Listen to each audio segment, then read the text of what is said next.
Hello guys, this is your friend and we are back with a new fanfic. Which is what if Naruto was trained by Anbu legend Hatake Kakashi, and build harem with Yugao Shizune, part 2. And if you enjoy this fanfic then please press the like button and subscribe to my channel for more fanfic like this. And now let's start the fanfic. In the flesh, she said as the blonde lowered the kunai and rushed into her arms, embracing her tightly. She returned it warmly as she run her hand through his golden locks. They remained like that for a minute or two before he pulled away with tears in his eyes. I've really missed you, he sobbed as the tears trickled down his face. Yugao felt a tug on her heart as she used a finger to wipe the tear away and hugged the blonde. Come on, you're too old for that. The blonde nodded in agreement as he wiped the tears out of his face. Better, she asked and received a nod in response. What are you doing here? Well, your big day was today and I wanted to know how you did, she said as the blonde widened his eyes in confusion. How did you know that? She kept quiet as the blonde discovered the answer on his own. She nodded quickly in response to his answer. The blonde beamed mentally as a happiness grew in his heart, something that pissed off the fox as soon as he realized it. The fox laid down in the darkness of the mindscape but warm presence awakened him. What is this? He growled as white light shined across the face of the mindscape. Must be the feeling of happiness, the fox commented as it loomed over him. Normally I'd be worried but recent events haven't got me bothered a bit, the fox growled as the light was soon swallowed by the darkness. It closed its eyes and retreated immediately to sleep once again. So how was it? How did it go? Yugao asked like a child in a candy store. Upon asking this question the blonde felt every little happiness in him disappear.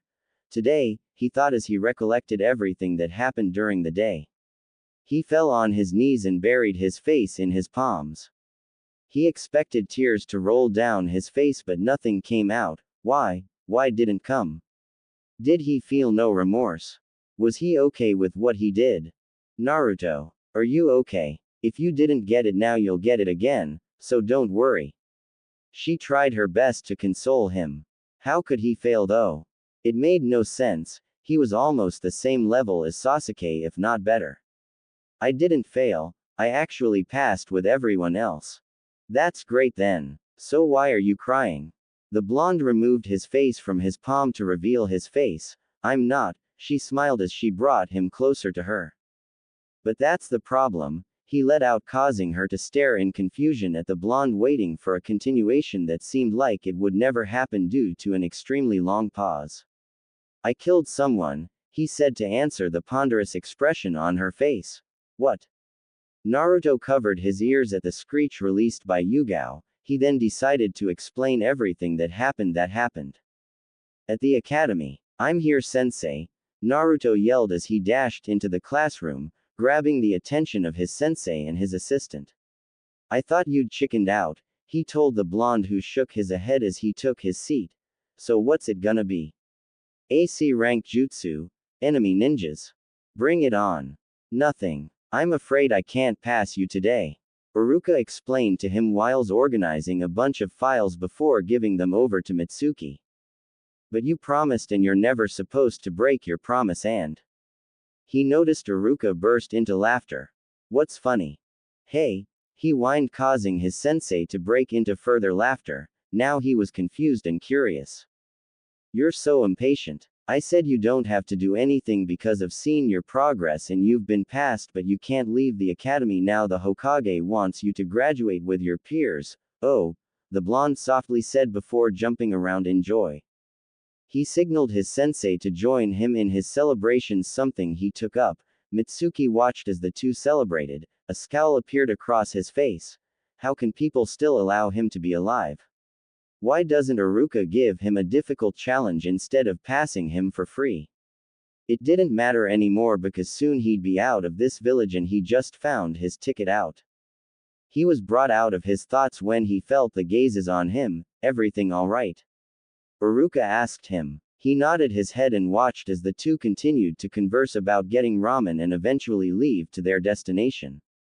I know exactly what I'm going to do, he plotted as his eyes watched the blonde disappear with Iruka. 2 hours later. Naruto was returning to class when he bumped into an adult causing his papers to fly around. He was fully expecting a bunch of insults to be thrown at him, but he was shocked when the hand of the grown man was held out to him. He wearily took it and was brought back to his feet, which caused him to see the man better. It was Iruka-sensei's assistant. "Sorry Naruto, my mistake," he apologized. "No, it was mine," he said as he quickly recovered all the sheets. "Let me help you take them," he insisted as he accompanied Mitsuki to the classroom. "So big day today, huh?" he asked the blonde, who nodded furiously in agreement. "But you know that Iruka's words aren't enough to get you promoted," he told the blonde, who gave him a confused look. "But he said he can't, otherwise people will question the honesty in his job, and if too many people know you passed without test they'd throw a fit." The blonde nodded slowly in realization, and turned to the assistant. "So what do I do?" he asked. Too bad the blonde walked through the door, otherwise he would have noticed the evil smirk that appeared on Mitsuki's face. "I can assign you a mission, but it won't be easy." He watched the blonde drop the stack on the table and yell, "Bring it on." He gave the details of the mission to him and dismissed the blonde. "Now go and get me my freedom." Naruto remained perched up on a building as he looked at the Hokage Tower. He scouted around the area, but he knew no matter what there was no way he couldn't go undetected, and time was almost up. The sun was setting and fast. He had to do this now, otherwise he wouldn't graduate. Jumping off the roof, he worked in the shadows, slowly tiptoeing and avoiding the Anbu stationed there. Eventually reaching the storage room, he dashed through and picked up any scroll he could. However, the moment he did, a swarm of Anbus appeared in front of him.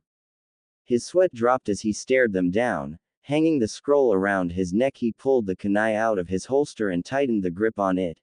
"Isn't this a little too much for a test?" he mentally asked himself before launching the kunai at the foot of the Anbu.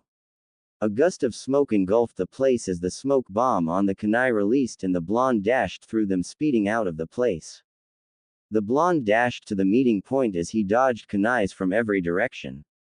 Eventually he lost them for a brief moment. "Finally I can catch my breath, all this trouble for a stupid scroll," he panted as he opened scroll to read its contents.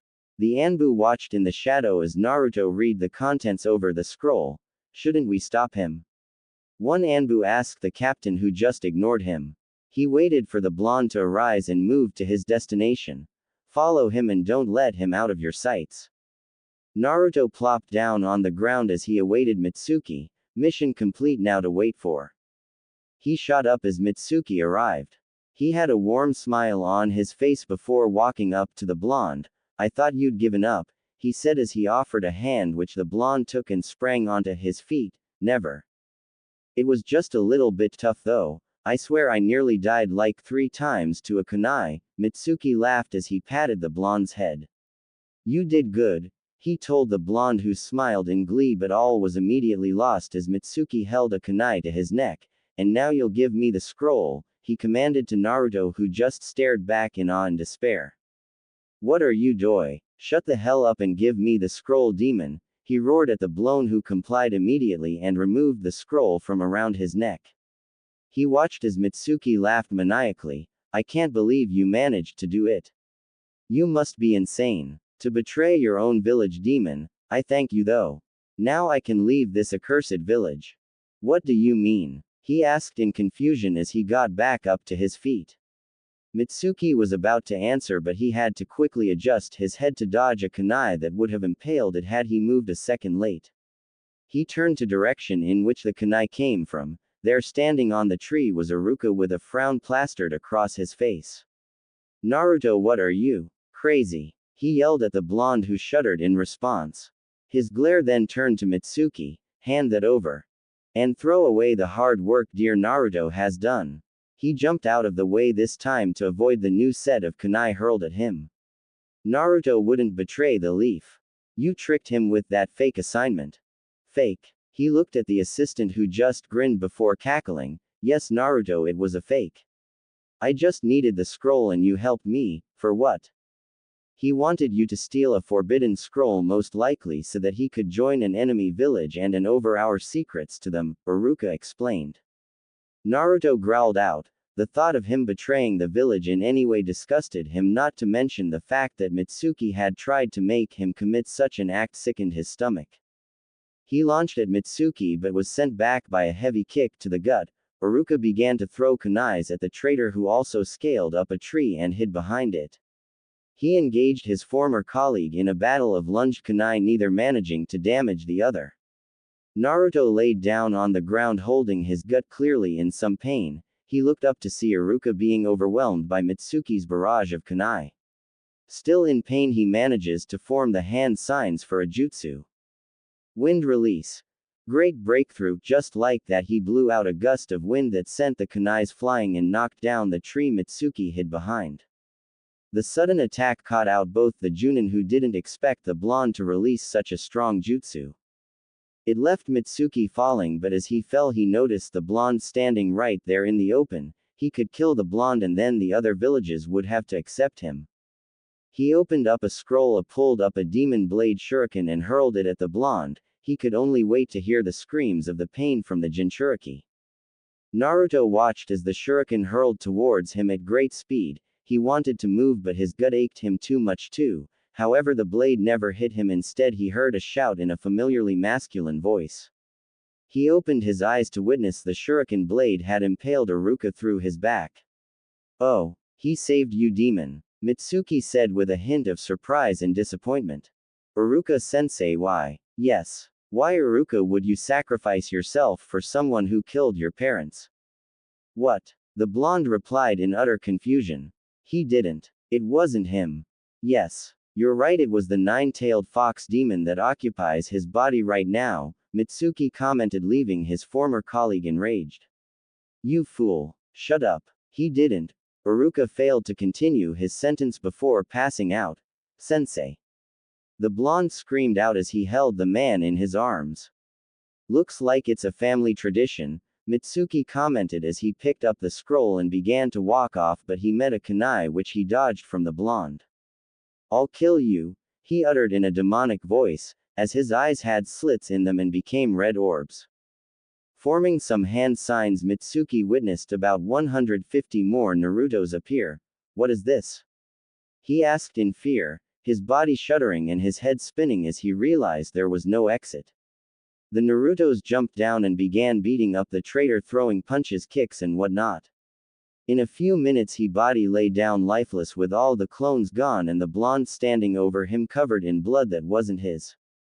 "Shouldn't we interfere?" the Anbu in a wolf-like mask asked her captain. He made no response. He watched as the blonde loomed over the lifeless body, then switched his gaze to the scroll. It was quite a distance away from them, and to make matters worse, the Junin that accompanied the blonde was now up. Wait for the right opening. Naruto looked at the lifeless body in front of him. He felt nothing as he stared at him. Why should he? He just did what shinobi do and killed an enemy nin, someone who wanted to betray the village. Someone who nearly killed his sensei. He had nothing to be worried about. "Naruto, what have you done?" The voice of Iruka brought him out of his thoughts. Turning to his sensei, he dashed to him, but the pathway was cut out by Hiruzen. "Old man. Naruto. Are you okay?" "Iruka." The old man quickly latched to his side, putting two hands over him, healing the wound caused by the shuriken. In a few minutes he was surrounded by Anbu, including the two who avoided the battle. "Take him to hospital and the two of you wait here for me." In a second the two new Anbu left with Iruka. The Hokage walked slowly towards the blonde and knelt in front of him. "Gramps, I didn't mean to," he cut him off by hugging the blonde. "I know. Iruka told me before he came chasing after you." "I'm sorry," he whispered, but Hiruzen instead gave him a headband. "Don't be. You did what all shinobi must, and for that here you go. Keep it well." A small smile appeared on the blonde's face. He backed away from the blonde for a brief moment and signaled the Anbus to follow him, dispose of the body and bring the scroll back. The two watched as the Hokage and the blonde disappeared into the forest. "Hurry and copy the details of the scroll. I'll dispose the body," the captain told his subordinate. The captain watched as she went to do his command. He looked at Mitsuki and grinned. How ironic, the one who led them would die to the person he despised. He formed some hand signs intending to burn his body when suddenly he felt a pair of hands grasp on his feet. He looked down to see Mitsuki. He probably couldn't talk because the blonde had hurt him so bad. Don't think about it, he managed to get out. The two stared at him in disgust and disappointment. Good work Team 7 inches. The Hokage congratulated the team in front of them but was only met by complaints from the knucklehead ninja of Konoha. It was just a damn cat. He yelled out in frustration. He wanted tougher missions, he was so tired of them. Honestly, they were below him, he wanted an A-rank mission. And yet there are several signs of cuts on your face, the Hokage replied wittedly, causing everyone in the room to burst into soft laughter. It was a very wild cat. The blonde replied, causing everyone around him to burst into laughter once again. Hiruzen smiled at the blonde. It had been about 6 months since the incident that fatal night. The following week he was drafted into a team with Haruno Sakura and Uchiha Sasuke, as well as their Junin leader being Hatake Kakashi. Very fortunate how the blonde was with both his longtime associates. Anyway, I want a harder mission. One that requires actual shinobi-ing, Naruto stated, grabbing the attention of the Hokage. We need harder missions. It's way too easy. The Uchiha nodded in agreement. Speaking of the Uchiha, the boy had shown increased development and was still getting better. At this moment Naruto was quite far away from matching him, not to say that Naruto was bad.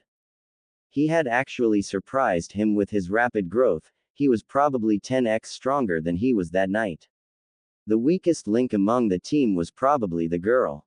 His concerns still remained on the Uchiha, whose bond with Naruto seemed to decrease more and more as time passed, or so it seemed. Maybe a little rivalry isn't bad. Kakashi, the masked ninja, looked in the direction of the Hokage. Do you believe this is true? The Hokage continued. In the mind of the masked ninja, he did believe that it was about time for mission upgrade, and if he didn't agree with it, Naruto would end up nagging about it. Yes, I do. An upgrade will be much complimenting for their level.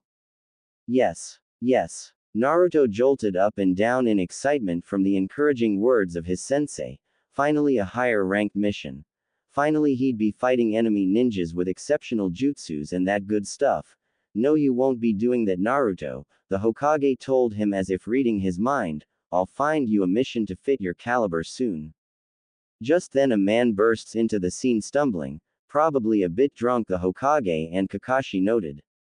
He bowed in front of them. Sir Hokage. Both Naruto and Sasuke grinned as the man greeted the Hokage, as they knew what was coming. Naruto exited the tower with a huge smile on his face. Finally a mission that wasn't about chasing cats or some sort of domestic animal. Honestly, why would they flee from their owners and home? It made no sense. Well, it wasn't like it was hardest mission ever. They just had to escort some bridge builder back to his village. It wasn't too hard, but still he lose focus. Maybe if they good enough they'd be bumped up another tier again and these missions would become normal. Now though he had to prepare for the mission. It was a few hours away, so he'd have some time to make adequate preparations. But first he'd have to go see Yugao before he leaves. Speaking of Yugao, what was she doing at this moment? Well, she was returning from a date, yes, another one. She'd never imagined that she would have so much fun in a relationship. It was refreshing and she didn't admit it back then, but she needed love in her life and someone was always there for her. Although he was dull, he knew how to make her happy and that was enough for her. Hell, she was sure she wanted to marry him, but she's only 15. Imagine a letter version of him and her wandering around. She hoped they were as optimistic as Naruto is, or at least was when she first met him. Now it was as if he was never really happy, not since that evening 6 months ago, but he always forced himself to be happy so others wouldn't worry about him. However, since then his growth has rapidly increased and doesn't seem like he's slowing down either. As if by fate, she noticed blonde spiky hair pass through a crowd. She immediately scanned through again, but he disappeared, or so she thought, as she had to dodge a sneak attack trying to be made by the blonde. Keyword tried. She easily caught him mid-air and locked him down. Nice try. But you'll never catch me off guard. She giggled at the small pout that appeared on his face, but she quickly changed her facial expression to a confused one when the blonde began grinning as he disappeared in a puff of smoke and the real blonde tapped her from behind. "Joke's on you," the blonde grinned as he noticed the look on her face. "Is it really though?" She replied as a huge ramen noodle tied the blonde up. "A genjutsu? Damn it." He looked at the kunoichi who had a pleased look on her face. She dispelled the jutsu, causing Naruto to sigh in relief. Now that he looked at her, she looked stunning in the black dress she wore. It brought out her nice hair, pretty face, sweet lips and body. Shit, he was doing it again. Earth to Blondie, he shook his head and looked to her. "Sorry, what were you saying?" "I asked what you were doing." "Oh well, I was actually looking for you. We got a C rank mission. We were leaving, so I wanted to inform you before we left." "Your first C rank mission. What's it about?" "You know I can't tell you that." She smiled. It seemed like he was finally catching on. "Well, what do you say if we grab some ramen before you leave?" The three of them waited quite longer than they expected to. Not only Naruto was late but Kakashi as well. Sakura jumped as swirl of leaves appeared around them, revealing the half-eyed Junin. He was about to make up an excuse, but his one eye didn't see Naruto around. "Where's Naruto?" he asked his young genin, but instead Tazuna the bridge builder bursts out in anger. "Is this some kind of joke? What did I hire you for? Two of your genin showed up before you, damn it, and the last one is nowhere to be found." The two of them stood there startled, looking back and forth between the adults. "Sorry, I got lost on the path of life," Kakashi told the man with his eye smile, causing his students to fall over and Tazuna to sigh. "Look, I'm in a rush, I'll just cancel with you." "Hey guys. Sorry I'm late," Naruto screamed, running with a huge smile plastered on his face. Kakashi smiled at his timed entrance, giving a look to Tazuna, who frowned and picked up his bag. "You're late, you idiot," Sakura lashed out, hitting him on his head. "Sorry, I ran into a friend." "Save it," the three of them yelled in unison. "I've heard enough of the lame excuses. Let's just be on our way," the bridge builder yelled as the team followed behind him. The mission so far had been quite uneventful, Sakura thought, which meant so far so good.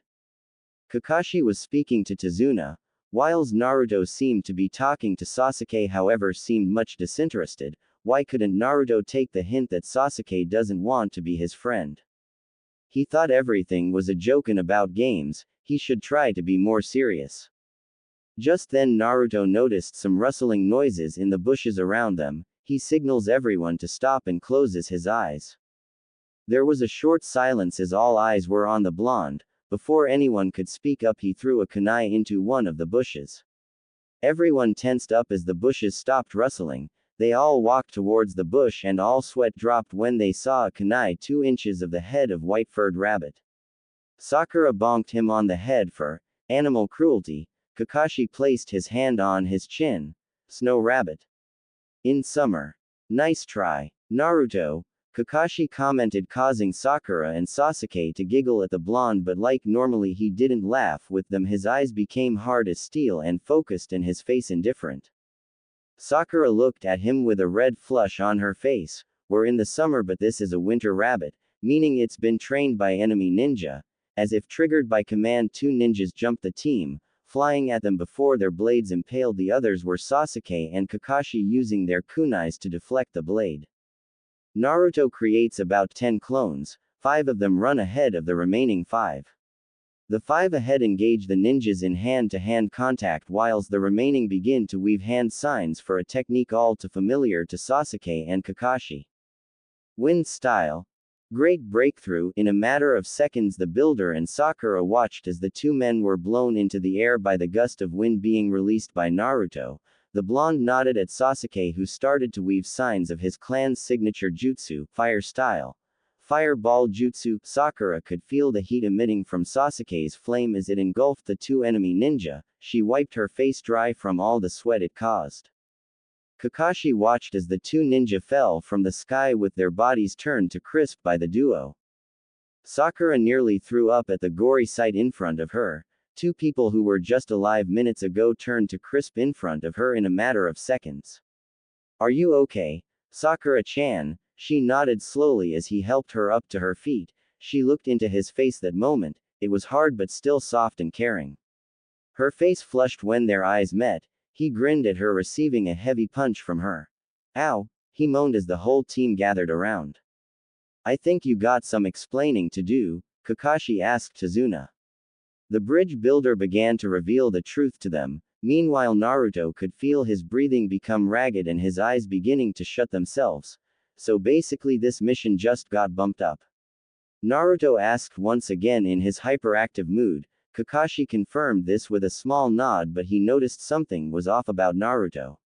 Naruto, are you okay? Of course I am. Naruto waved them off, causing Kakashi to catch a glimpse of a kunai wound on his hand. No, you're not, you've been cut and poisoned. He watched the blonde's face go from cheerful to distraught in a matter of seconds as he scampered back and forth around the place. Finally calming himself, he stabbed himself in the hand with a kunai. For a moment everyone stood in awe at the cool scene they'd just witnessed. Well, it was cool and all how you got rid of the poison, but if we don't get you patched up you're gonna bleed out and die. Naruto's face paled up as his body began to tremble, and within a second everyone had forgotten how cool he was. Typical, he told himself as Kakashi bandaged his wound. Kakashi finished dressing the blonde's wound and gave him a look before getting up to attend to hit other students. Yep, he totally gave me the don't think you're immortal look, Naruto said as he sighed to himself. I apologize for getting you wounded, Tazuna told the blonde as he sipped from his bottle. It's nothing, I've been through worse. Besides, it's self-inflicted. I guess so, the bridge builder replied. Breaks up, we have to be quick on our feet. Naruto sprung up as soon the one-eyed Junin commanded. A few hours later, the man and his escorts were nearly at the destination according to the man, due to a certain blonde who kept on immaturely asking if they had arrived yet, probably just to spite everyone. Nothing really changes on from here. The Zabza vs Team 7 is practically the same, so let's fast forward to the final battle on the bridge. I want the story to pick up the pace as it's a bit slow now, so forgive me if I don't include detailed writing of everything that happened in the manga anime. Naruto and Sasuke were trapped in that jutsu the woman weaved. She proceeded to hurl kunai at them from every glass mirror. They did their best to avoid them. It was quite a task though, even with Sasuke's Sharingan. In a matter of seconds they were hit by an incoming wave of kunai, unfortunately getting impaled by a few. Naruto looked at mirrors. How could he defeat this jutsu? Maybe the answer lied in raw force, something so strong it shattered the mirror, but what? What about the blast with the Kyuubi chakra? Yes, it would probably destroy it easily, but it could in turn give him control, or I go berserk. You're not wrong. Weak jutsu like this wouldn't be a challenge. It just depends on if you want to die or live. The words of the fox echoed in the back of the blonde's mind, and after taking a glance of the Uchiha he knew what needed to be done. He backed into the Uchiha, catching a kunai that was aimed for his head. I've got an idea to destroy everything, Sasuke nodded as he flung his own kunai, deflecting the opposing one from the blonde. Well then, what do I have to do? Nothing, just cover me. I'll handle the rest myself. He wanted to retaliate, but assessing the situation he was nearly out of chakra and his eyes hurt from the use of the Sharingan, he'd have to trust whatever Naruto had planned. Whatever, loser, Naruto smiled as he closed his eyes and formed a diamond with his fingers, with the index and thumb of each hand touching each other. Sasuke stared back in confusion, but shook his head, dispersing those thoughts. Right now it was him versus the kunai. Naruto couldn't see anything, but he could hear several clangs of kunais being deflected. In his mind, two orbs with tubes connected glowed, one orb red and the other blue. He began to focus more on the red. It was as if he watched himself receive the chakra in third person, then as if on cue the fox glowing in an orangish yellow color swallowed him and everything was dark. In real time Sasuke was almost out of breath from dodging, deflecting and even taking blows himself, but he still held his head high. Your stamina was impressive, and so is your loyalty to your friend, but everyone's ends here. Suddenly there was a rumble and the bridge shook, managing to even wrong foot both Kakashi and Zabuza. Haku looked at the blonde who now had red eyes instead of blue and sharp fangs as well as nails. She immediately threw 10-7 to hit him, but the blonde disappeared within a flash using a gust, now hovering over her various mirrors with the Uchiha in his arm. Letting out an explosive roar as a silhouette of a fox head appeared behind him, releasing a roar that shook that bridge and blew the jutsu's mirrors to bits. Damn it. He used it, the one-eyed Junin moaned as he picked up himself from the ground. Naruto sprung up from his bed. How long had he been having those dreams and being sleep-deprived? Since he could remember, but it never stopped him. These so-called dreams were a daily reminder that he couldn't control the fox's demonic power and that it couldn't be trusted. Although it was only thing he could do, the destruction that followed was disgusting and repulsive. But why was he be hunted of the scenes that transcended that evening? It was over a year ago. Time had flown so quick. It was just a few days from his 10th birthday, and since becoming a ninja, people had warmed up to him via most of the foxy activities never get out to the public, otherwise he wouldn't be as loved. He hopped out of the bed and, covered head to toe in a cloak, he exited the house. Yugao was patrolling around the Hokage office as she took a different kind of work now. She was now super committed to her boyfriend and couldn't imagine her life without him. In fact, right after her shift they were going on a date. She could feel her cheeks grow warmer and her lips curve into a smile. All this was halted when a shadow zoomed past the building. She sat in meditation pose and began to sense around for any off chakra. Anyone moving that fast should at least have a spike of chakra. To her surprise, she couldn't sense a goddamn thing. She jumped down and began searching, alerting her other watchmen. Now the whole patrol was searching. Just then she saw a shadow blitz to her right and then another to her left. So they were two. No, she stated as dozens shadows moved around them, making them back together. Preparing for an immediate assault, they unsheathed their blades and held them up. Hey Gramps, the blonde greeted as he climbed in through the window, removing his hooded cloak. Ah, so it was you causing all that commotion outside. He smiled as he pulled a seat beside him and tapped on it. Here for more, I presume. Naruto nodded as he took his seat beside the old man, making a bunch of scrolls appear around them. Hiruzen watched attentively as the blonde scanned through the scrolls. Find anything? Naruto responded with a shake of his head. What exactly was he looking for? Just some of his father's old notes he needed to perfect the jutsu and even hopefully add more to it. His eyes widened as he scanned one of the scrolls and then a wide grin appeared all across his face. Got it, Hiruzen smiled as within a clap all the scrolls disappeared. He watched the blonde disappear within a flash. To him, allowing Naruto to all the knowledge to his father's jutsu was a way of repaying them for the rocky life beginning to life Naruto experienced. They prepared for the impending attack, but then all the shadows disappeared in a puff of smoke, leaving everyone confused but throwing away those feelings. They rushed to the building only to meet Hiruzen staring at them like they had gone mad.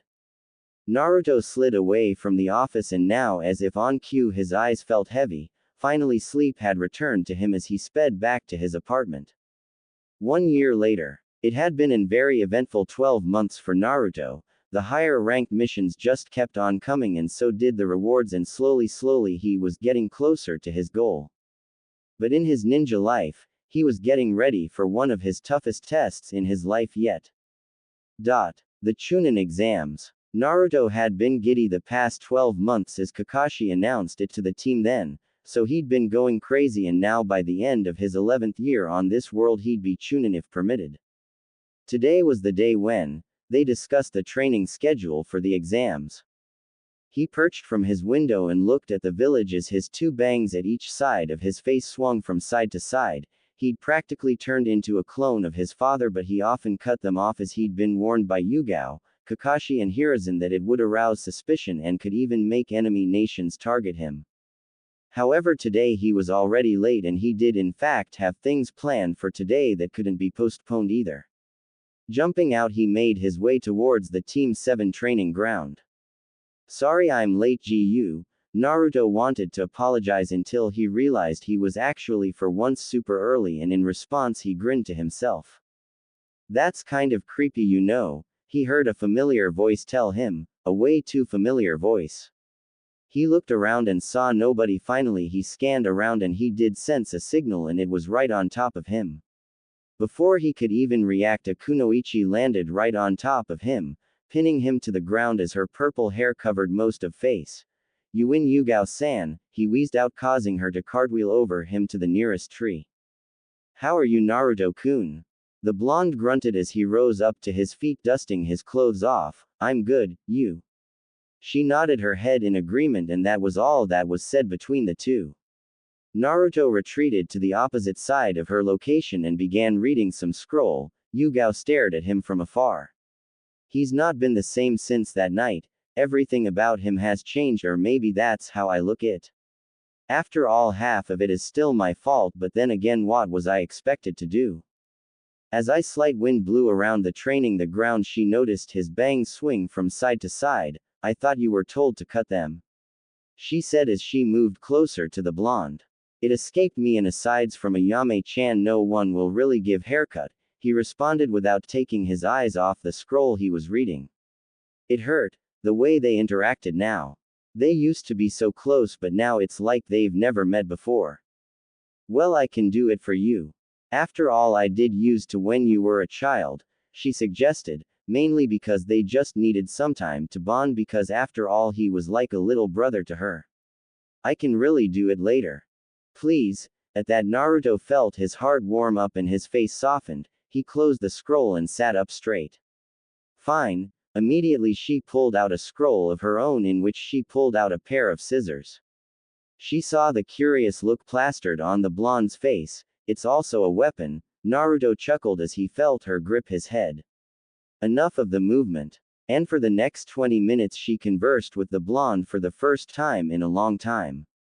Sasuke and Sakura had just arrived to the training ground expecting to be the latest, but were surprised to hear two voices, one being Naruto's and the other unfamiliar, at least to Sakura, but to the Uchiha he had an idea who it was. As soon as they crossed to meet their knucklehead teammate, they were met with a purple-haired beauty who was brushing off the blonde. Sasuke scanned around but didn't see nor sense Kakashi anywhere, and being the person that he is, he sits rather far away from the two and begins to meditate. Yugao, who had just brushed his axe off, decided to reevaluate her decisions, throwing a kunai at the Uchiha, who barely dodged it. "It wouldn't kill to greet Sasuke," he grunted as he went back to his meditation state. Naruto sighed as he got up to stretch his legs. He noticed Sakura staring in their direction with hatred boiling in her. "Who the hell are you?" she said as she looked up to the kunoichi, who tied her hair in a bun and pulled out a staff from her scroll. "Yugao Azuki," she stated simply as her eyes dotted from the boys. "The two of you training begins in 5 minutes. She looked back at Sakura with a smile on her face. "And you?" Sakura, who was taken aback by the change of the tone so quickly, stuttered her name out in response. "Oh, so you're Naruto's crush?" Her face reddened as the older woman teased her. "Yes, unfortunately. I'd rather be Sasuke-kun's crush." Yugao chuckled at that for looking in the direction of guilty party, Naruto. He was doing some jumps and skips at the moment. So the girl really does feel nothing for him. 5 minutes later, the three gathered around her. "Okay, I'm not sure if your captain told you, but he's very busy at the moment, so he asked me to take over your session today." They all nodded in agreement. "This isn't so hard. Why did Captain make it seem like they were uncontrollable brats?" "So then what will we be learning today?" Sakura asked her. "Teamwork. The three of you will have to render me unable to move to pass the test, and if you get past me, I'll pit two of you against the other." They all nodded and awaited further command. This resulted in them receiving a look of confusion from her. "What are you waiting for?" Yugao asked the three. "You haven't said start," Naruto informed her, making her look at them as if they were mad. "Does Captain Kakashi say start every time?" They all nodded, responding in a sigh as she said start, and the test began. Kakashi walked up to his training ground to see many of the trees, and in fact the whole vegetation burnt, uprooted or plain out destroyed. His eyes darted to his right as he caught what seemed to be a stray kunai. Looking to the right, he saw Naruto and Sasuke trying to team up to attack Yugao. And each attempt of an attack was easily blocked or dodged by the kunoichi or the jutsus failed to connect. Naruto was hoping between the remaining trees in training ground, how were they going to land it? They couldn't even carve out a good opening. His eyes darted at his Uchiha teammate who didn't look like he was done either. Kakashi felt a smile appear across his face. His expression changed as he looked to see his only female student sitting with her back pressed on a tree. Why are you sitting here? Sakura looked up to her sensei. Surely he knew by now everyone knew. She wasn't any help to the team. She wasn't even sure if she should take the Chunin exams. I wouldn't be of any help. Why do you think that? Sakura was about to comment but he cut her off, because you can't perform jutsus like them. It's true you've not got anything that you're special at but you can be good at something as long as you work hard on it. Sakura nodded as she wiped her tears away. You're right. Kakashi helped her up to her feet and whispered something to her. You can ask the nice lady kicking our boys' asses, she's very skilled in a lot of areas. The two turned in direction of the fight. Naruto had created about 100 clones, each one launching attacks but no matter the amount of chakra put into the wind jutsu it didn't move Yugao. She'd used a staff and implanted it into the earth preventing any of the gusts from moving her. Sasuke saw this in a wonderful opportunity. He too created a clone of his own giving a signal to Naruto, and immediately the blonde dispersed every single clone. They done? She asked as she slowly removed her staff from the soil. She couldn't see much because of the dust and smoke from the blonde's frequent gust attacks. Putting the staff back into scroll, she withdraws her blade as the sounds of footsteps becomes agonizingly loud. However, she wasn't prepared as a dozen clones jumped her, holding her down while she saw the Uchiha stand at a distance and what seemed to be a clone as well from the opposite direction. They wouldn't dare. The hand signs for the fireball jutsu was weaved by the Sasukes and quite unfortunately for her, she couldn't weaken the grip of the Narutos. She watched as the fireball drew closer. She couldn't outmuscle them so she did the most effective but dangerous move ever, something banned by all shinobi. She pecked one of the clones on the cheek, causing it to loosen its grip and in turn free the hand with the blade, which she used to take out every clone before encasing herself in a mud wall to block the Uchiha's attack. Damn it. The both groaned but before either of them could regroup they felt a kunai on their throats. That's enough, don't you think? Kakashi clapped, getting their attention. Yeah, I do think it's enough. How about we call it a day for training and get something to eat? The four stared at him like he was possessed. What? We have urgent matters to discuss. We have urgent matters to discuss. That was the beginning of the end, thinking of it. Everything since then just kept on getting worse and worse. The blonde told himself as he wiped his lips from the alcohol, placing the empty bottle on the counter and staring at his reflection from it. It was 4 years ago today, huh? He waved to the bartender for another drink. His eyes wandered around the place as he wondered how this had become his life. Hanging out late at bars with all sort of criminals and prostitutes alike. Here you go, kid. The man gave him his drink before casting a look of concern his way. What is it, old man? He asked as he pulled the drink closer, twisting the cap of the bottle. The man stared at him as if to respond, but then the doors flew open and a Hulk-like man bursts in.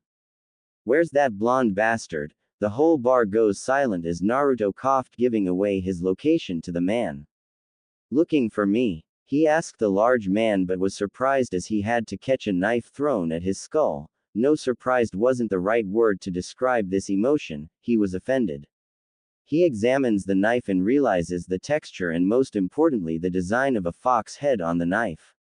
Well, it was his kunai, not a knife as he originally presumed. What should I be doing with this? Thank you for returning my toy. The giant appeared, began to close the distance between the two of them. He then stares down to the blonde and swings an right hook which is easily dodged by the blonde. This was found at the murder scene. The man yelled angrily before attempting another punch, but the blonde had already placed a seal on him. Mess around and lose your limbs, he said coldly. The man complied and put his hand down. Follow me, the coldly stated, and like a dog the giant followed after him. The blonde him outside before removing the seal and was again met by a fury of punches, each one he easily dodged. The last punch he slid underneath the man and kicked his leg, causing him to kneel and holds his kunai to his throat. State your business, he stated plainly. It was found at the murder scene. They've arrested her. My daughter. He felt the coldness of the kunai leave his throat as the Naruto poofed away, revealing to be a clone. And how does this concern me again? He states as he walked out of the shadow, like you told the rest of your crew it was she who killed him, and so if anyone in your crew snitches. The giant was left dumbfounded. I didn't tell you about the capturing of my crew, you bastard, you set us up. You only told me to assist your daughter to kill the commander so you'd be next in line, but money talks and the higher ranked paid a lot more than you did to find the killer of their commander, he stated calmly as he turned his back, walking into the bar again. It's just business. Don't take personally and tell her, your daughter, I'm sorry. He opened to see the man charging to directly at him, weaving a few signs. We disappeared, leaving not even a trail of smoke behind. The blonde finds himself on the comfort of his bed. Man, I hate politics, he stated as he snuggled himself into sleep. Hello, Naruto, a voice called out to him. He opened his eyes to meet himself floating in black space. Looking around, all he could see was darkness until he saw a red light shine. He floats his way towards it, and as closer and closer he gets, he sees the source of light. A red sun was what it seemed like in the beginning. A closer look, he saw black patterns in the eye, and immediately he noticed what it was he was in by the eye. He woke up surrounded by feathers. Enough with the games, Itachi. What do you want? He yelled out into the darkness. Suddenly a large crow swoops out of nowhere and swallows him. Then he's met by the grin of the famous Itachi Uchiha. Most would be trembling or gawking, but our blonde carries a large frown on his face. Not happy to see me, huh? The Uchiha asked the blonde. You can tell already. That should save us a lot of time then. State your business, he shot back. Fine then. I need your help for a particular task, Itachi. What is it? Naruto. Infiltrating a certain village and making a distraction while I retrieve some scrolls, Itachi. This village wouldn't be the Hidden Leaf Village, would it, Naruto? It is, and don't worry, I'm not handing it over to the Akatsuki, Itachi. Why would I worry about a village I'm no longer a part of? And to think I'd be scared of your circus group, Naruto. So then you're up to it. And about my so-called circus group, don't think we've not been finding you. I'm making it so they don't, Itachi. No, Naruto. Well, you have no choice. You still owe me for that time, and well, would you rather have the Akatsuki send their own to tear up the place, Itachi? Growling at the last sentence, Naruto looked at the Uchiha. He wasn't lying. They could definitely do this and innocents could die. However, if he was the one instigating the distraction, he could minimize death and losses. Yes, you could indeed minimize damage, Itachi spoke up as if reading his mind. I've left you a scroll with further details, but I must warn you it won't be easy. There's a lot happening that day. There's a big meeting to celebrate the Anbus as well as the collaboration between the Sand and Leaf. Such he will be there. Two Jinchurikis at one place seems rather convenient for the circus. How are you sure they won't catch wind of it, Naruto? You're the only Jinchuriki going to be present. The one tail was captured a while ago, Itachi stated plainly, much to surprise of Naruto. Your friend is still alive, so don't look so mortified, but it was only through sacrifice from another. But enough about that. It's in a week, so get ready, and also isn't it exactly 4 years since it happened? If you're done, get me out of here, Naruto stated to the Uchiha, who grinned at him. If you actually thought you could ignore them and the past forever, you are a bigger idiot than I thought. Now you would have seen that this world works in an engineered motion. You were always going to meet them, and now they will also meet you. This new version of you, in which he kills, frames and manipulates just to cash in a bag. The blonde spat the words of the elder Uchiha. You think know everything about of me. You know nothing. Now release me or else. At the end of the blonde's statement, his blue eyes sharpened and turned crimson. Okay, Naruto, I hope for the best. For your sake. And with that the blonde arose with his bed soaked probably from what he hoped was sweat. In his hands a scroll just like Itachi stated, it was a detailed map of infrastructure of the Leaf Village with all the Anbu routes and village blind spots.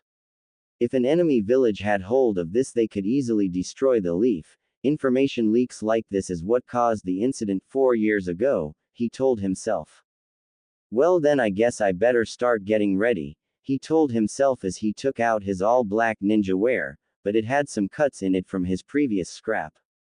Guess I'll fix this later, he noted, tossing it aside. He proceeds to open a box containing a bunch of kunai decorated with the fox symbol with them and others with his father's mark on them.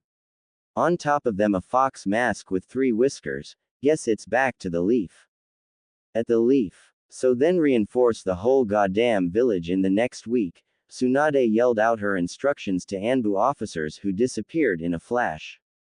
Not easy is it? A silver-haired man spoke up from the door. The Hokage growled at him. What would you know about it?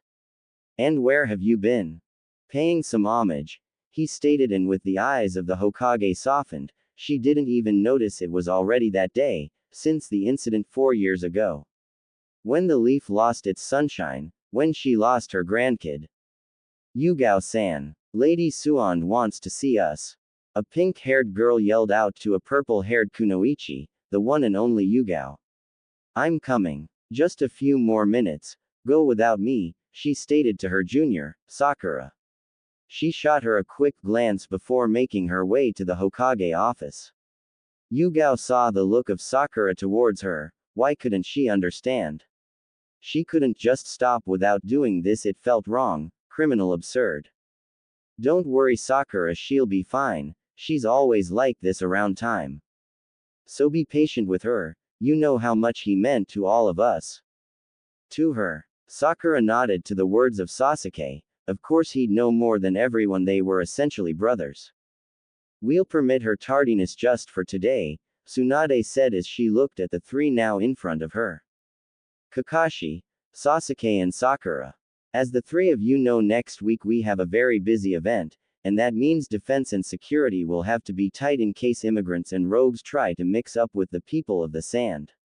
And as a fix we'll have to hold Anbus at all borders. Sasuke, I leave you to organize the groups and their patrolling path.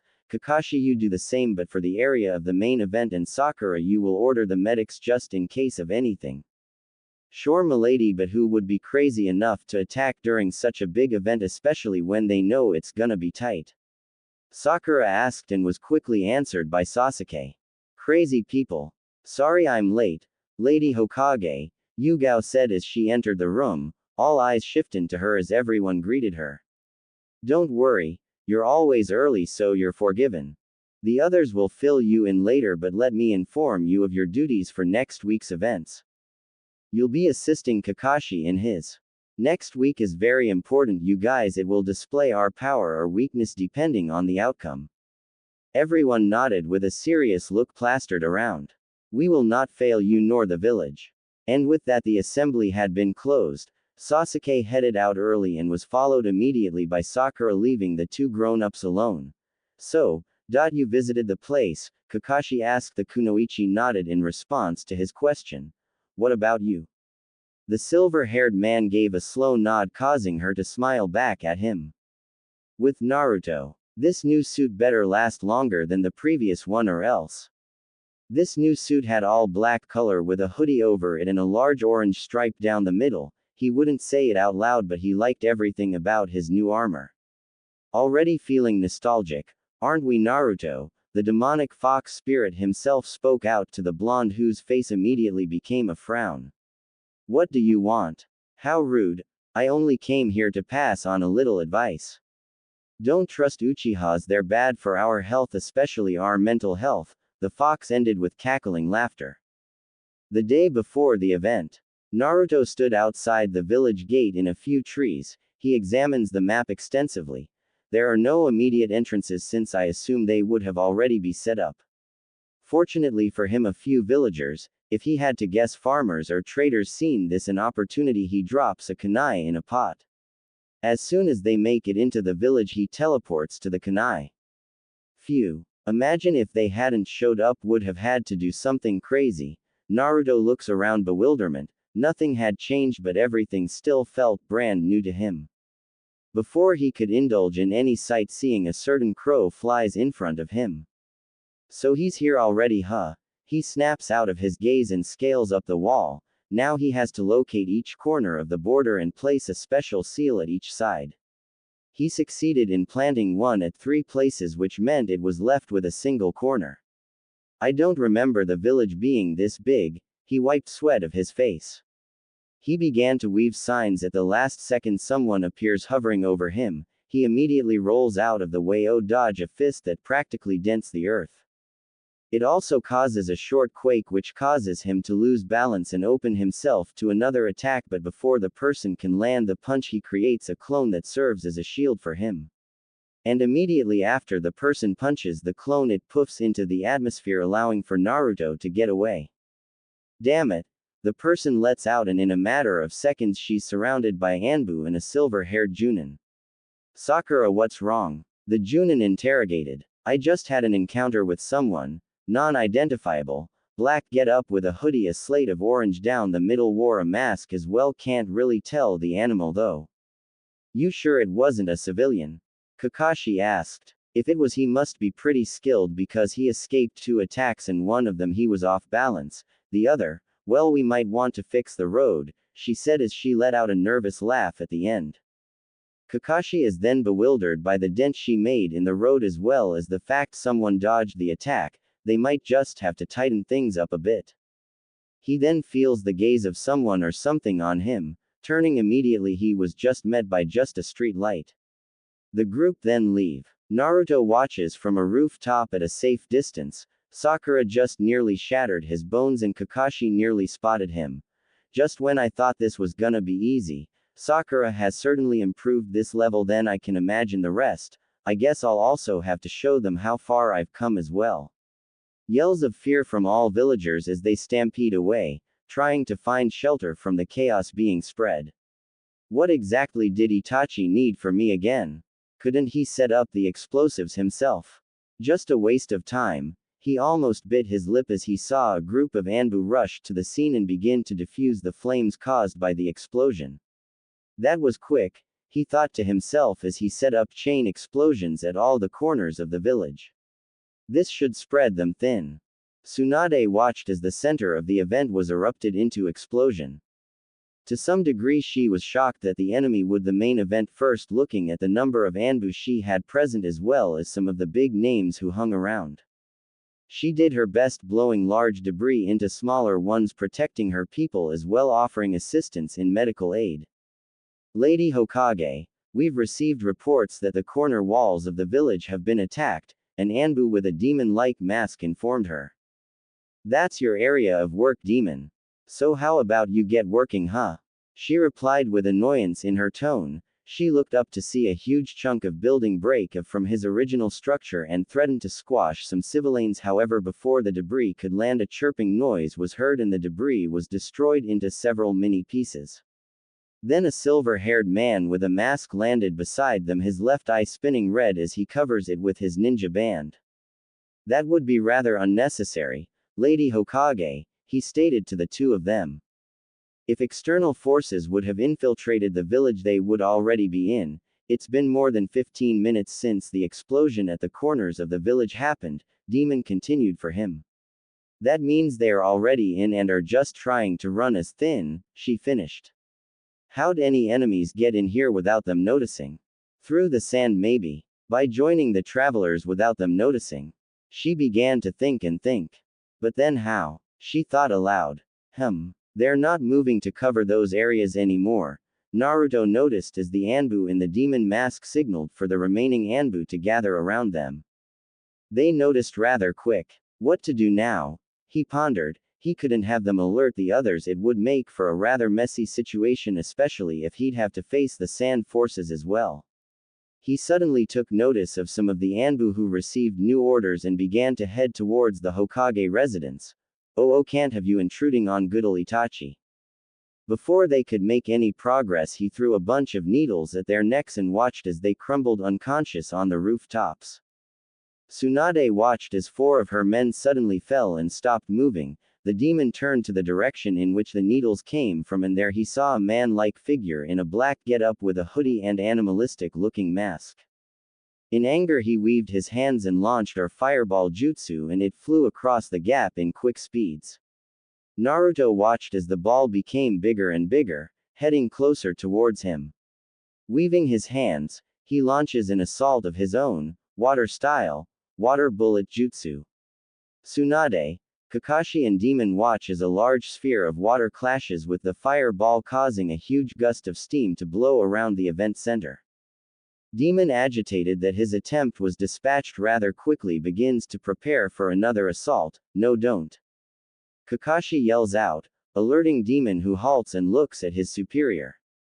We don't his motives. Shooting off random jutsus can increase the damage radius and even endanger citizens. So relax, Sasuke. Demon, now identified as Sasuke, shakes his head slowly, showing his understanding of the situation at hand. Kakashi waits as the steam clears and looks in the direction of where the attack came from, but the figure isn't anywhere to be seen. Everyone on guard, he yells out, and all follow his command and begin to move into mini groups. Guess I have to go down there, Naruto told himself. You mean you're itching to brawl, brat?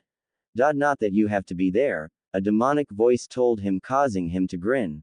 Maybe. He leaps from his spot and into the air, and is immediately being made a target for several kunais, although none manage to hit him. He lands smoothly on both feet as he stares down the group of men in front of him. Sasuke unsheathes his sword as he stands between Tsunade and Kakashi and walks a tad bit ahead of them. We give you the option of surrender, he stated plainly as he takes a stance. Naruto laughs and throws a kunai at him, but it's easily deflected behind the group. So be it then, Sasuke states, and with that the Anbus fly forward. Naruto charges at them with a kunai in each hand. He leaps in the air, meeting his first victim with a boot to the face, using that momentum to propel himself backwards in the air as the victim tumbled into his comrades. More and more leap at him, at which he ducks under a kick and grabs the assailant's legs, slamming him into the ground before quickly parrying a punch from another, using that as a counter, throws a right hook which sends him flying. Still on the defense, he uses his kunai to block a downward swing of a katana, and he continues to tussle with a blade wielder. Another pops up from the back, swinging a kick at him. He manages to push the wielder back and holds his kunai, waving as it stabs the assailant's foot, and the blonde flips backwards out of the danger zone. He weaves a jutsu so fast no one can view the hand signs. Wind style. Tornado trap. He engulfs the rest of the Anbu in a tornado and creates 2 clones beside him. One shoots a water bullet into the air, and the pressure from the tornado bursts it, causing a little drizzle which takes effect in the tornado, and the final clones fires a lighting style which ends up mixing up with the water to incapacitate the Anbus. Kakashi washes in awe while Tsunade frowns at the mysterious man.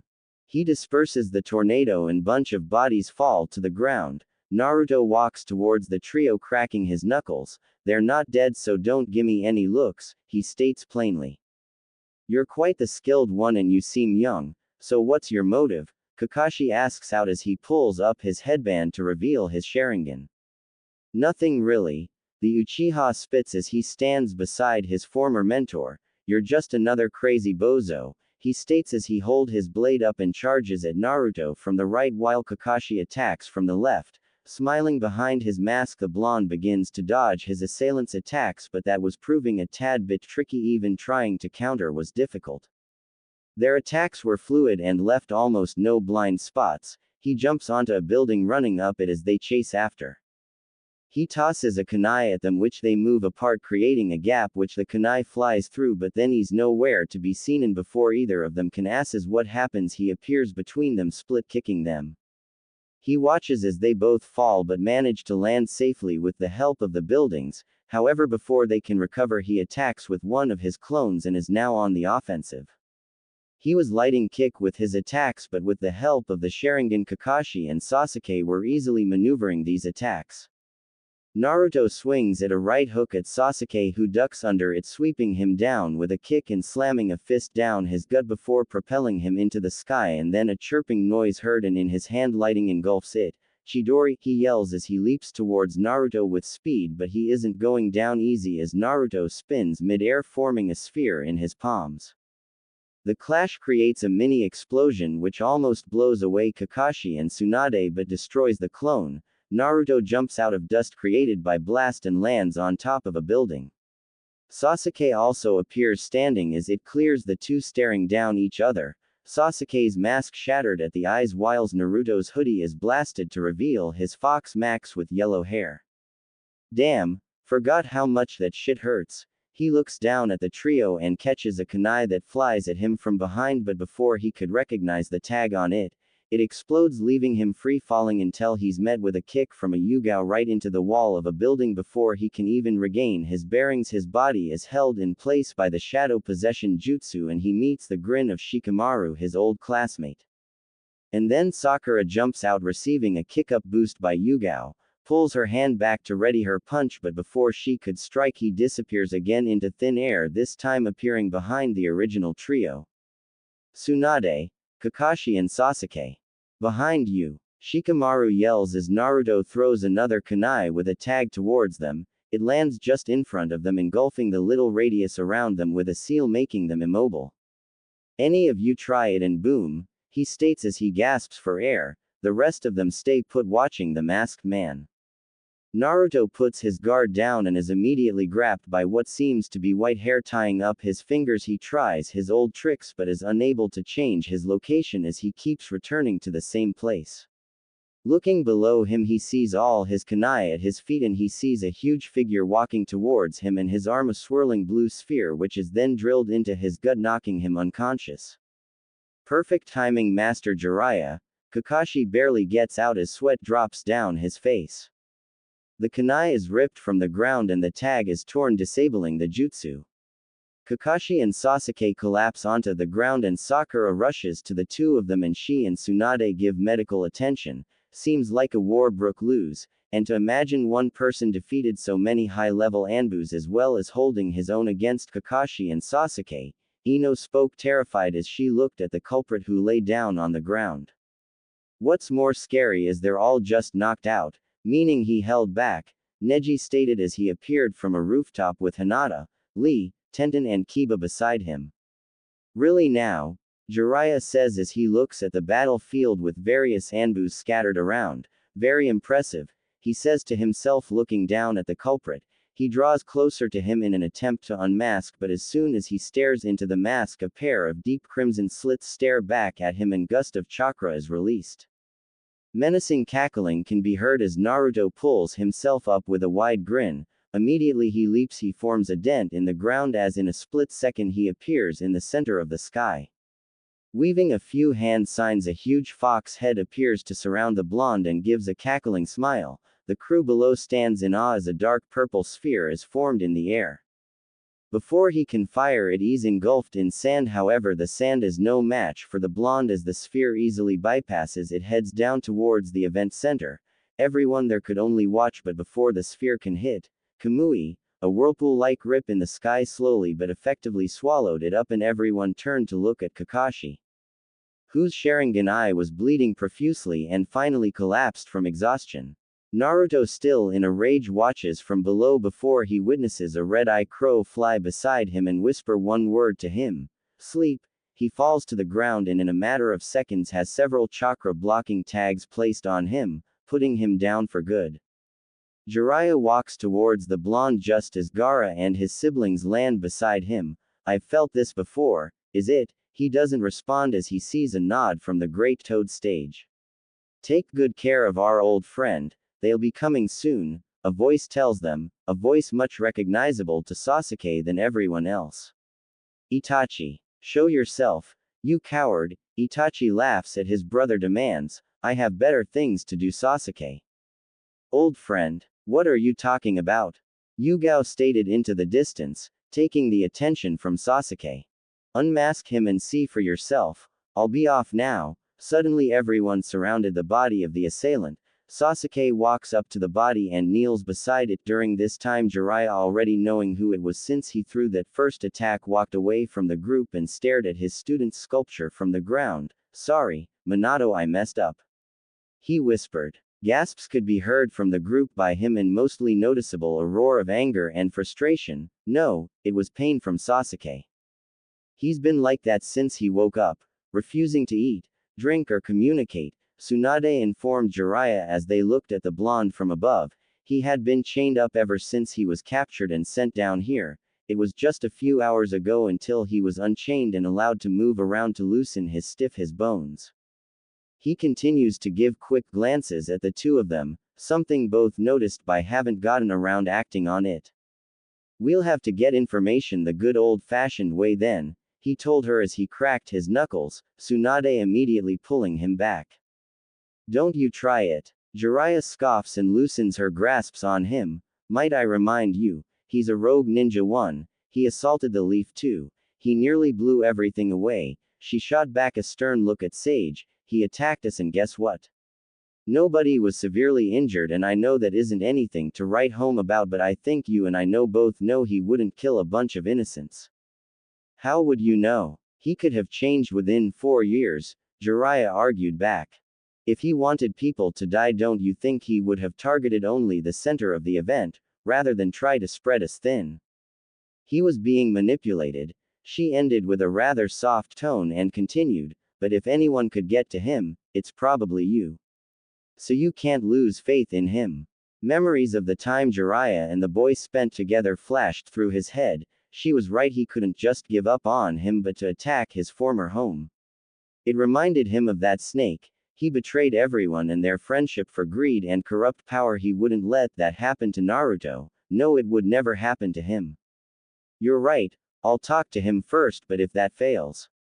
Tsunade nodded at the sage, getting the implication of the situation, but what shocks her the most is when she sees Jiraiya holding a white rubber bag probably full of ramen and hopping down to the blonde.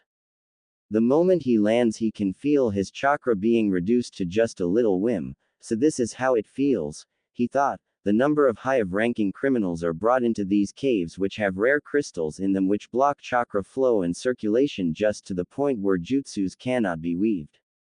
Naruto stares at his godfather as he walks towards him. Ramen. He wants to bribe me with ramen. He shouted in his mindscape. May I? Jiraiya asked as he sat down on the ground to join the blonde. He examined the blonde for the first time in 4 years. His hair was almost the same if not identical to his father's own. On his face he still had those whiskers apparent and his blue eyes. Nothing had really changed, just the fact he'd gotten taller. Want some? The sage offered to the blonde, who looked away originally but after a few seconds looked back at it. How do I know it's not poisoned? He asked as he closed his eyes to meditate. Good question. You can trust me that it's not poisoned, he assured the blonde, who laughed. Yeah, sure, he thought. There were a few minutes of silence before the sage decided to speak up again. Why did you attack us? Naruto, for the first time in a few minutes, looked at the sage. You think that was an attack?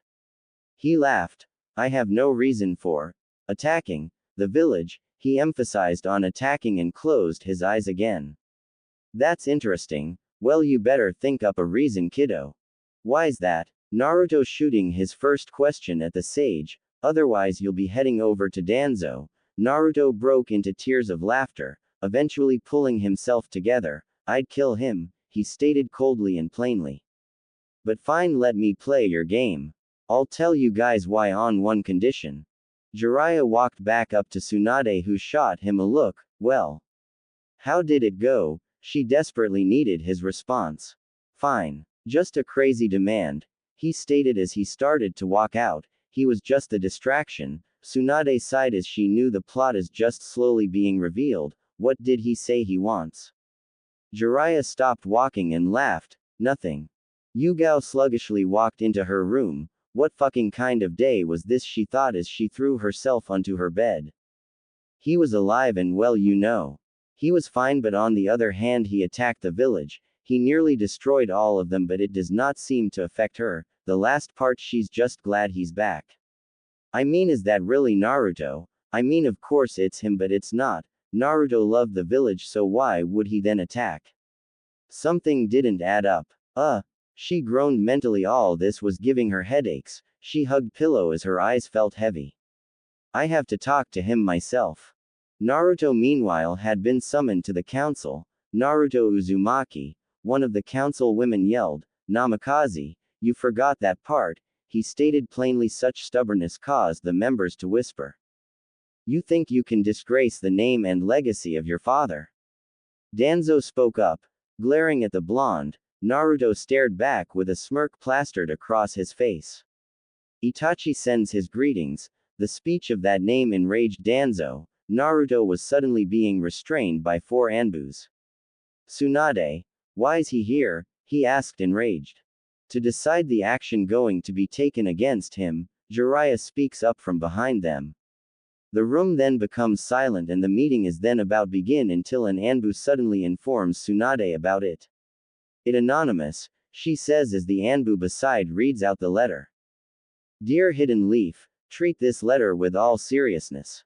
We require and demand the life of the Naruto Uzumaki. However you choose to inform of this letter him is up to you.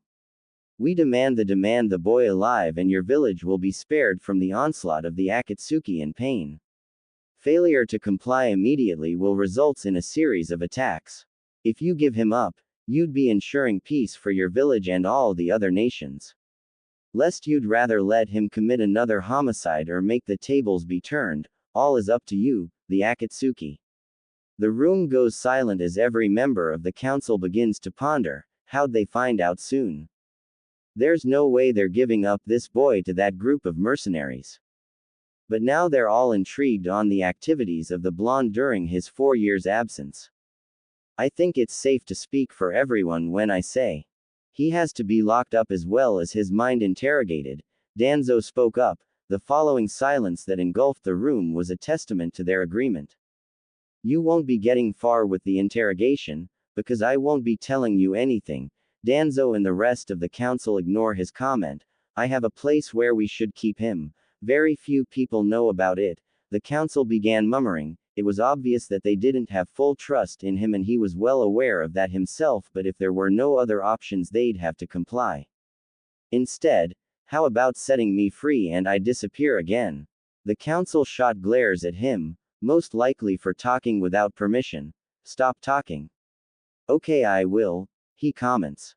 "Then I'll assign some of my men to the job."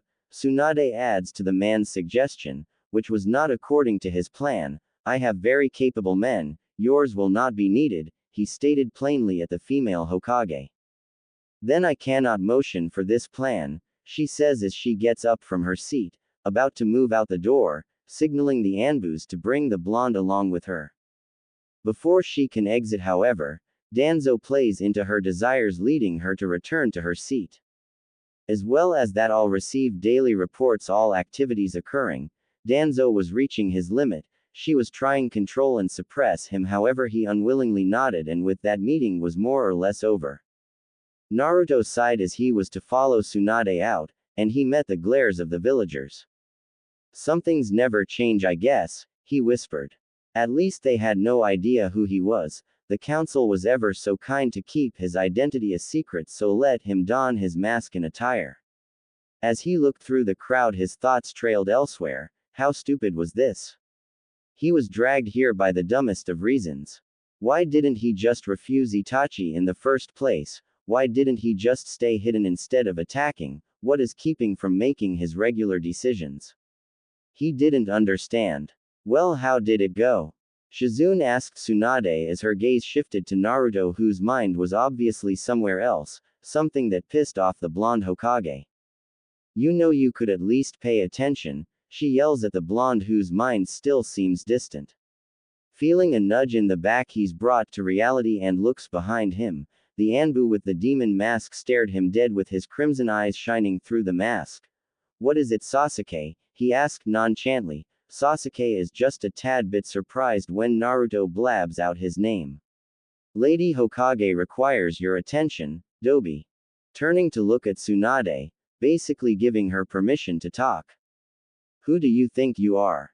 Talking all that rubbish in front of the council, you. Tsunade groaned as she walked away, leaving Naruto, Sasuke and Shizune alone.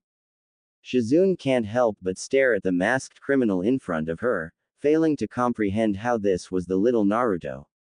Sasuke reading the scenery gathers around the Anbu talking to them, probably giving them new orders, creating a window of opportunity for conversation between the two.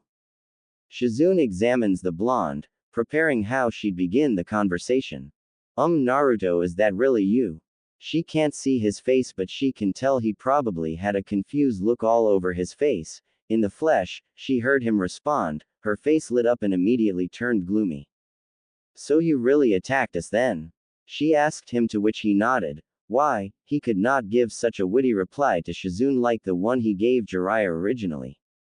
She looks at him intently for an answer. Nothing comes out of him before she could ask again. Tsunade returns and the troop continued to the Hokage residence. The rest of the Anbus are released by Sasuke and the crew go into the confinement Naruto was in before, not here again. The blonde whines before he is unstrapped, pushed in and locked. Tsunade and Sasuke begin to discuss how the new situation should be handled. Yugao suddenly walks through the door. Tsunade sighs as she knows that's going to be a huge problem in a few seconds. She shares just a quick glance before she sees where the blonde is being held.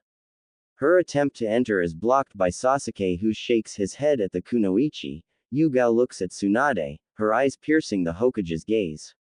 Let her through, Sasuke. I'm too old for this, Tsunade says as she proceeds to leave upstairs to the office. Sasuke follows, which leaves Shizune alone with Yugao. You know jutsu can't be performed here, right? So don't hurt him, Shizune informs the purple-haired kunoichi, as well as shooting her look, but the serious look on Yugao's face quickly shatters her character and she leaves. She enters the room and looks to the blonde. Drop the mask, Naruto. Naruto almost immediately dropped to the ground, revealing his face, which has been plastered with an indifferent face. Not the reaction I expected, he states in a mockingly fashion before he swiftly dodges a punch from her. This space isn't wide enough for us to be. He's suddenly cut off as he blocked another one from her. Using her hand, she pushes the blonde to the wall. Now with his back against the wall and the elbow of Yugao on his throat, he stares directly into her eyes. They look they're full of anger. But on the other hand they look full of sadness. Why? She simply asked him as she continued to apply pressure on him. I told you I didn't mean it. So why? He only stared back at her. So that's why she's mad. I've always regretted saying what I did, as well the actions I did over that period. He continued to stare back at her. She slowly removes her elbow from his neck, leaving the blonde gasping. You've been carrying all this nonsense in your head for 4 years, thinking I'd forgive you now. A tear rolled down her cheek. I forgave you 4 years ago, he said with a soft smile plastered across his face. So then you attacked for different reasons and not because I caused unimaginable pain. Naruto sighed. Don't remind me, and yes, my reasons were different. She wiped her cheek and smiled at the blonde before serving one of this biggest hit to the nuts. He grasped his crotch as he sunk to the ground. Why'd you ever attack us? Are you dumb? The blonde still holding his crotch. She joined the blonde on the ground as she lay beside him and stared at the ceiling. So then why did you attack us? She asked him, staring at the blonde now as she moved closer to him, intertwining their fingers together. I don't know. If I'm being honest, maybe I just wanted to see you. She blushed after she heard the last part and looked at him square in the eyes. If that's the reason, then you're crazy, especially after war crimes you committed. Naruto's heart skipped a beat. What are you talking about? I know what you've done. I've seen you in action before. I just didn't know it was you, but the moment I saw the mask on you after your attack, I knew it was you. Naruto turned his face so he could face hers. And you didn't tell anyone? He asked, a bit surprised. It would make your case worse, and off late the villagers are trying to come together to bring down the Akatsuki. It would create unnecessary conflict. She said, but she was cut off by a peck from the blonde. Thanks, he said. No problem, she said as the two enjoyed the rest of silence. You don't actually think that's how it's going to go down? The fox replied at the blonde's pathetic train of thought. That she'd walk up and instantly forgive you and cuddle. The blonde scoffed as he passed his hand through his hair, looking up at the figure above that intended to approach him. The scenario he played in his head before was probably the best case scenario for both of them, but things normally don't work that way for him. They watched as Yugao walked past them with Tsunade holding her wrist her back. Wait, you haven't been given permission by ME to go in there. The Hokage says, her grip tightening as everyone draws her attention to her.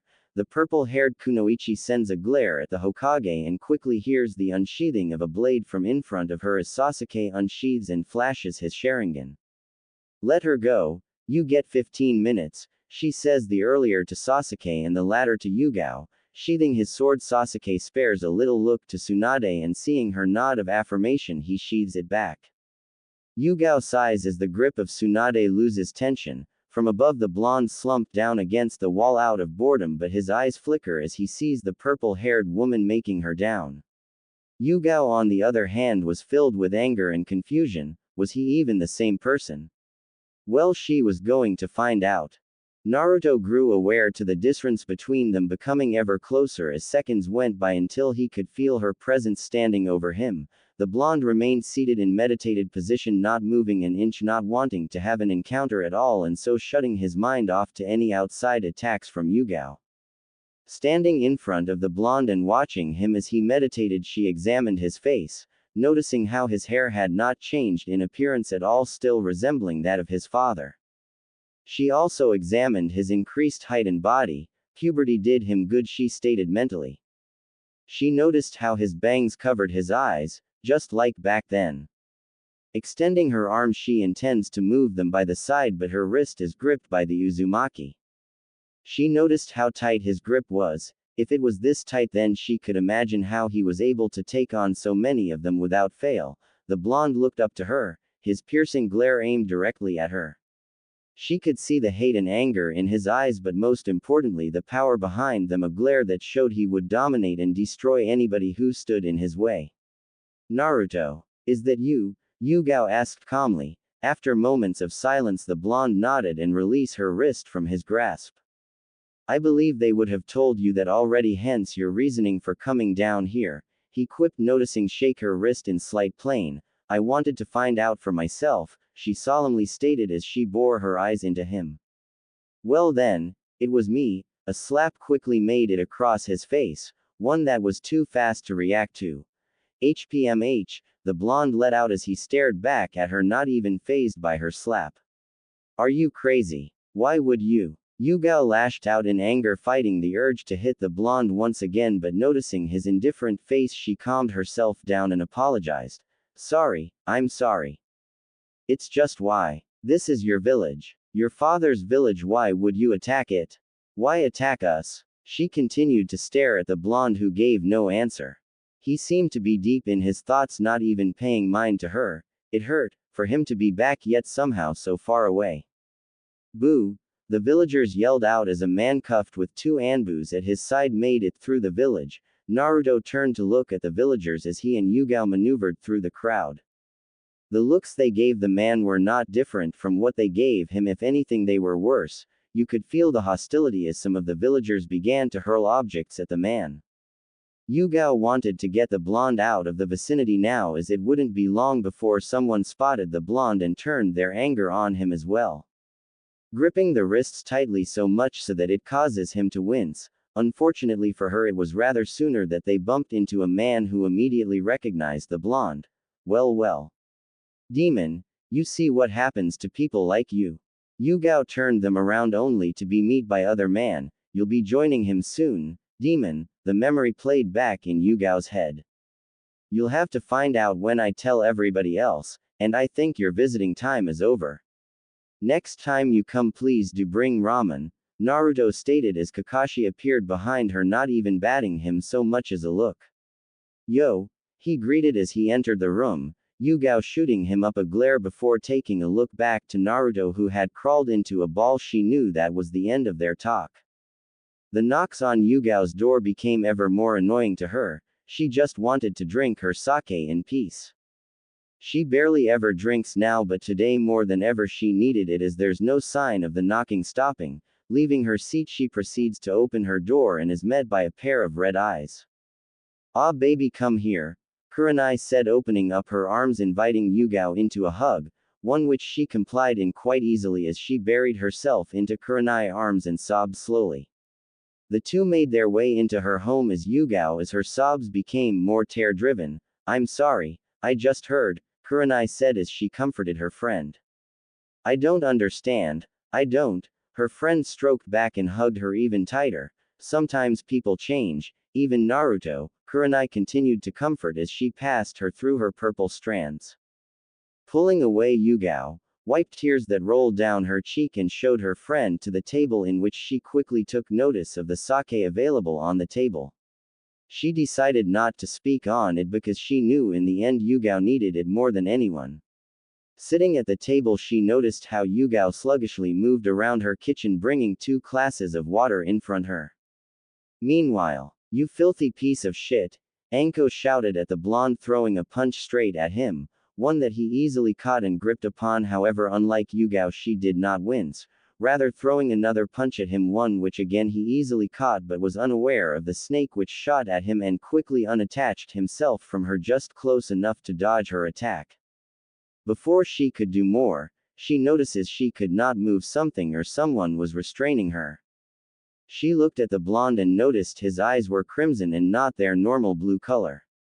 She immediately felt the hand of demon holding her back, so that's what had her feeling immobile, right?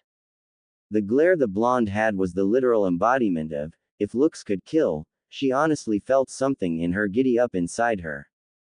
"You think you're hot shit, huh? Well, we'll see about that. Get your crummy hands off me, Sasuke." She felt his arms unwrap themselves around her. "You're still too touchy." She winks at the Uchiha before leaving and shooting the blonde a little glare. "Cute relationship," the blonde stated as he passed his hand through his hair, "but won't your girlfriend get in trouble for assaulting a prisoner and you for letting her near me?" "Nobody will know, and she's not my girlfriend," the Uchiha stated as he watched the blonde from outside his cell. "You've been watching me for 24 hours. I'm sure she misses you. However, I don't see why she should take out that anger on me. Very Sakura-like. By the way, how did Sakura take your new love?" "Just shut up, you doby." Meanwhile, "Are you certain they received it?" a feminine voice questioned as big man signed off documents. He groaned in obvious annoyance. "Don't worry, dear. In about a week or so he will be roaming alone and then we will have them kill him." "Good. He will regret what he's done." Back with Naruto. "It's been 2 days since Sensei knocked me out. Still kind of bummed about it, but most importantly Itachi lied and tricked him so he would be captured, only for the Akatsuki to announce they're coming after him. Quite improbable, but he'll have to wait and see." But Sasuke had been watching him since he set foot in here. Creepy. If he was going to do that, he might as well bring him food. He noticed the constant flipping of files and paperwork from the Uchiha, and obviously it agitated him, though he never thought Sasuke would lead the Anbu, but it fits him. Not that he cares. "I need the room," Yugao said as she burst through the door, and Sasuke was immediately up and about. "Come on, Yugao. I don't have the." With a sheet of paper in front of him, the Uchiha squints as he reads the paper. He sighs and takes his leave, and now the two were alone again, not what he wanted at all. The purple-haired Kunoichi turned to make sure the Uchiha had left before turning and smiling at the blonde, something which really did catch him off guard. "What's got you smiling?" the blonde asked her as she slowly began to go through a bag she must have brought down with her. "Are you hungry?" she calmly asks the blonde. "No. Are you sure? It's ramen." "Yes. You shouldn't be trying to feed your enemy." "I guess you're right. I am, and what do you want? I doubt you actually came here just because of that." "Nothing. I just wanted to make sure you'd eaten." "That's why you needed a warrant from Tsunade." You know what, forget about I'm sorry for worrying you." Her saddened voice penetrated his heart. "Why did it?" He looked at how she still made her sluggish movements when she was down. More than he noticed her figure as she proceeded to leave his line of sight, and was soon replaced by the image of Sasuke, who could only spare him a quick glance before taking his original seat. "Guessing the relationship isn't working out, huh?" Sasuke asked with a little smirk on his face, but this time his banter did not receive the quip from Naruto. How can you be casually bantering with an enemy? That's not very Anbu-like. Sasuke also dropped his bantering tone and lay back on his seat before looking back at him with all seriousness. Because I'm one of the only people who could kill you, Naruto. After these words leave the Uchiha's mouth burst into cynical laughter before staring back at him. I was manhandling you even with all the other distractions present. What makes you think without you'd have done better? Like you said, they are distractions, the Uchiha said before. I was trying to not widen the fight scene to ensure the safety of the villagers. I don't think you had their interest you in head, but I'll admit you've improved slightly. With yugao before Sasuke comes down. You can go, I'm done. Sasuke noticed the obvious sorrow in her voice and planted a hand on her shoulder. If he's gone, you know, you can't force the old Naruto out of him. It's funny coming from you. You believed even though he left he'd never stop being Naruto, and now look at him, he attacked us, and you know what scares me? He seemed to be always in control of the battle, and he must have gone through something that would make him change this much, but we shouldn't let our previous experiences with him judge how treat him. He attacked us, so he's a rogue ninja, and he's been captured, so he's our enemy. Yugao nodded at the Uchiha. His reasoning was right and his judgment was spot on, but sometimes we think with our heart with overrules all sense of reasoning, and that was what was needed sometimes. Then please ensure the enemy eats, she said, handing over the bag to him. Sasuke took it over from her and watched as she headed out.